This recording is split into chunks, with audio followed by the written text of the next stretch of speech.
Hey, this is Ben Solomon, and welcome to this episode of the Techno Leadership Show. In this episode, we're going to be talking about the Talent Dynamics profile test and how to utilize it to use your strengths to lead your teams and create value and accomplish results that you're after. Like all psychometric testing and everything that's out there, Talent Dynamics has its positives, its negatives, but as I've said in many previous videos, it's all about finding the common thread between all of your test results. It's not just about taking one and using it as gospel to get your strengths or whatever it might be. And talent is basically another word for strengths by their definition of things. So I'll take you to the website, walk you through that, and I'll walk you through my profile and how I've been able to utilize it and how I've had to also cover for my weaknesses and deficiency that comes out of having those strengths.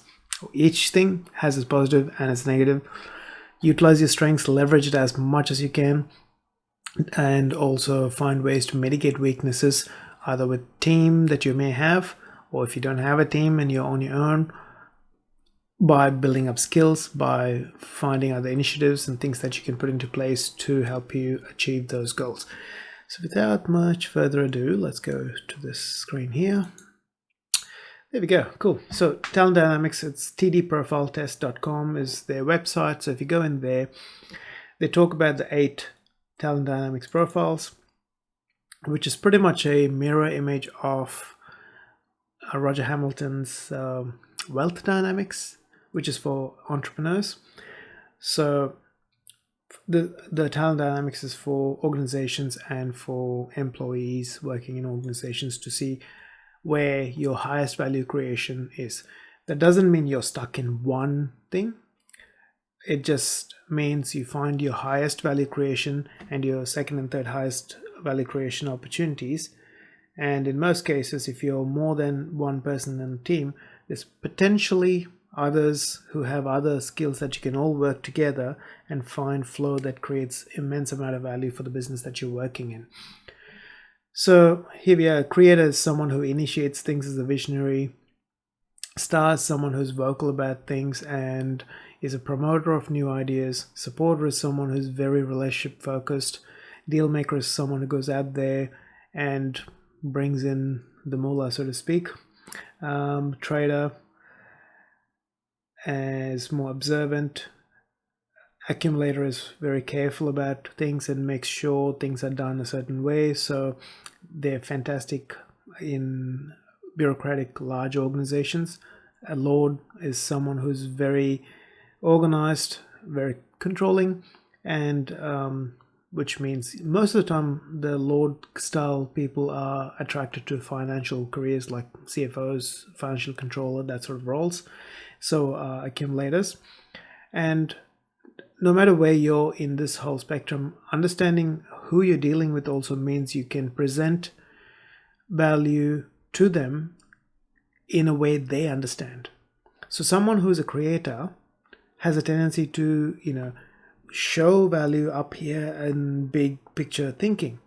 But people who are, let's say, lords or accumulators don't understand that in that perspective. They're very detail oriented in numbers and facts and all that sort of things. So which means when you're presenting a document with the big vision, you also need to have all the number broken down to support that, to get the funding and everything that you need from them. A lot of technology professionals would tend to be in the mechanic side of things or creator side of things. That tends to be where strengths are. But that doesn't mean... So yeah, the tendency tends to be that way, but that doesn't mean you wouldn't be a trader or accumulator or deal maker who has fallen into a role in technology and engineering. So yeah, let's walk through that. I'll walk you through mine so you can see what strengths are there and what the downsides of that are. And because this kind of is represented in a square where you have the creator at the top, mechanic and star, and then you have the supporter and the lord, and then you have the deal maker and the trader and the accumulator at the bottom. From memory, or the other way around. Oh, traders at the bottom and accumulators between the trader and the lord. So without much further ado, let's go into my result and I can show you. So my result came out as creator. Well, from if you had watched some of my previous videos looking at my various results, you'd be able to see there is a cohesive line across that you can see, and I'll in a future video do an analysis of how I put all these things together, find that common thread and use that leverage as best as I can. So you can see it talks about what TalentDynamics is and how to find flow. So finding flow, to me, what it also meant is knowing where my best value creation is, and then knowing my team's best value creation so that we could all work together as a cohesive unit to create exponential value. Value creation in any business is an emergent property. Emergence is a systems thinking term where multiple systems together create a significantly exponential amount of value. So once you leverage your own strengths and the strengths of your team, and you're in charge of creating a certain outcome, you can all cohesively add the specific values that you add, and the leveraged output that you get is significantly higher than any one of you could do on your own, or if the team consisted of the same kind of people. So that's the positive thing about knowing your strengths, knowing your team's strengths, so that you can all work together and work towards an outcome that matters. So again, trust and flow. When you create value utilizing your strengths, one, you can trust yourself to create the value that you can create. Two, the people who lead you and the business can also trust the value that you create. And that, in addition with the people that you're working with, you create a flow that is a cohesive flow. And for yourself, when your productivity needs to be high, you're working with that flow and leveraging that to create immense value. So as a creator, the best initiator. So my position in any sort of team would be best as someone who comes up with the ideas, who starts projects, and then gets buy-in from the rest of the team to be able to do the implementation well and get it done properly. If you leave me to do it properly, it takes a lot more time than someone who is better skilled at other completion areas, because going into details is not as easy for me. That doesn't mean I can't do it. I've worked in environments where I was the only person, which meant I had to do the envisioning and the implementation and the maintenance and all aspects of it. So I've learnt the skills required to be able to do all sides of it. But if I do have a team, I'm best doing the initiating bit and selling the idea and the project, and allowing my team to do it their way and implement it utilizing their skills and strengths. So as you can see here, big picture, company strategy, brainstorming, that's best activities. Worst activities is customer service, repetitive routines, detailed analysis, market research, proofreading, that sort of thing. That takes a lot of time, takes a lot of detail-oriented work. I'm not the best at, but have I done it? Yes. I've worked in help desk services and customer service. I have worked on. Was I great at it? I learned to be very good at it. Again, skills. It's learning to have empathy, stepping in other people's shoes and working from that. And you are dealing with people and you're a creator. Yes, you can get frustrated and all that, but learning skills like empathy, communicating at a normal, non-technical level means you are able to become more effective in that role. But in the long term, you want to be looking at moving up to a position where you're working more on big picture work, which is what I did. And yeah, you can see here challenges and struggles, all these things. And for something like this, struggles, fail to communicate their expectations, I've had to work on that. And it's always you're working on some of these things to mitigate, because there are chances of these sort of things to undo what potential value that you can create with your strengths. And that's where you've got to consistently be looking at, consciously be looking at as well, what your weaknesses are and how they could potentially disrupt your career, your life, and put things in place to prevent you from falling over. So, for example, I might get lost in creation work. So if there are meetings, I actually had participants of the meetings come and get me, because I had this tendency to get into flow and get into this creation work that I was doing. And you may not be able to do that, but if the other alternative is having, alarms on your phone to get you up 10 minutes before a meeting, so that you can actually get out to the meeting on time. If you're someone who gets, stuck into things, like if you're a developer or coder, you might get into flow and you're working deep in that. And to get out of that, and if you have a meeting to attend, you can have an alarm or something like that to help you come out of there. And again, for me, timekeeping, it's one of my most difficult things to do.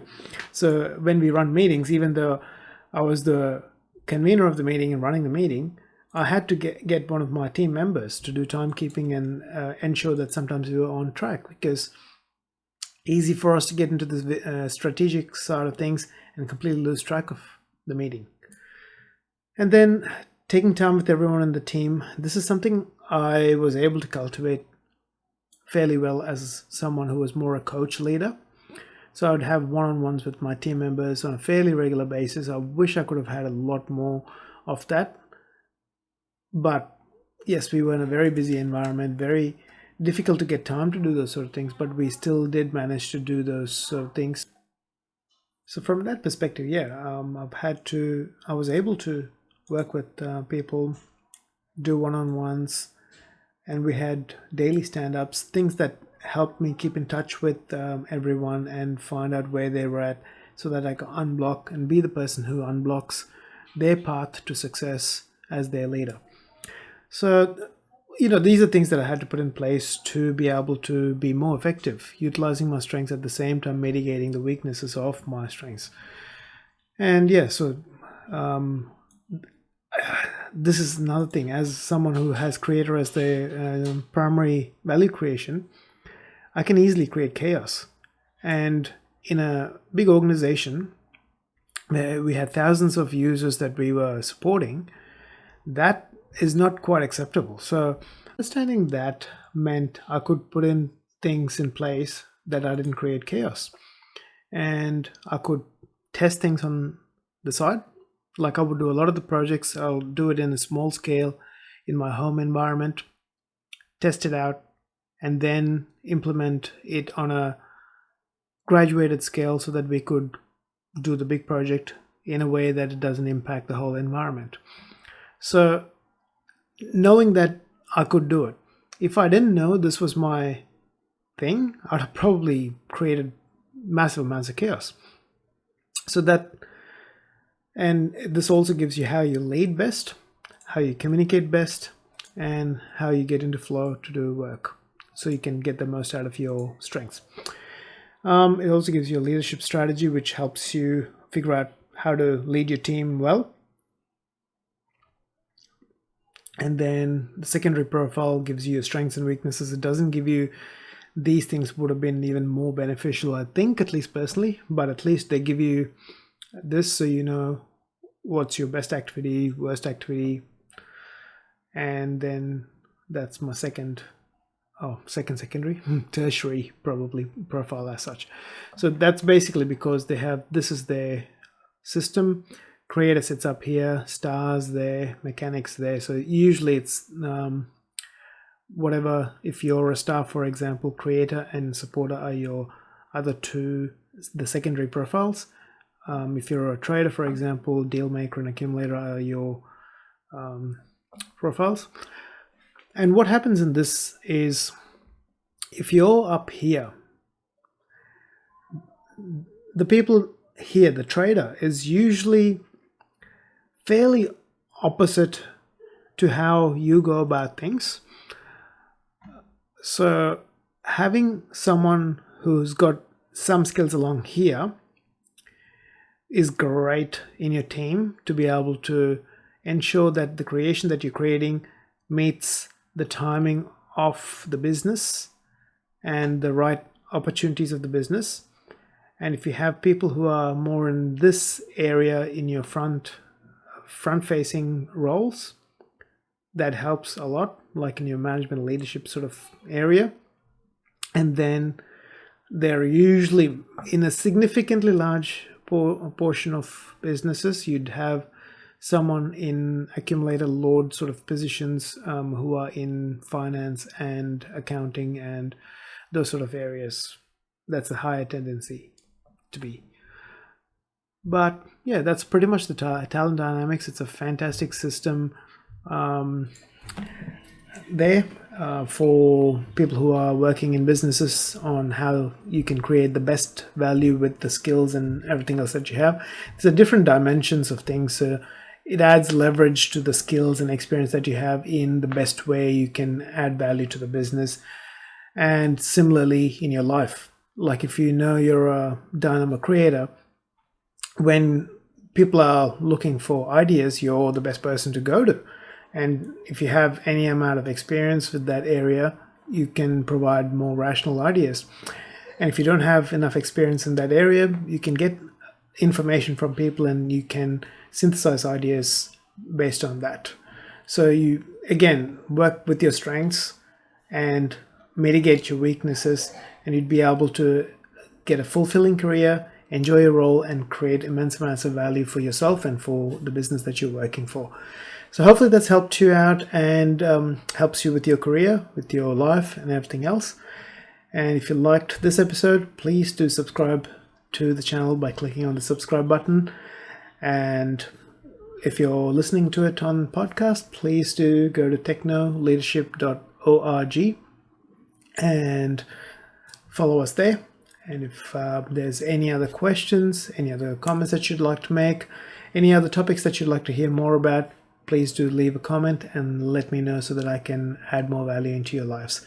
I wish you all the best in your career and your journey, and have a fantastic day. Take care. Talk to you soon. Bye.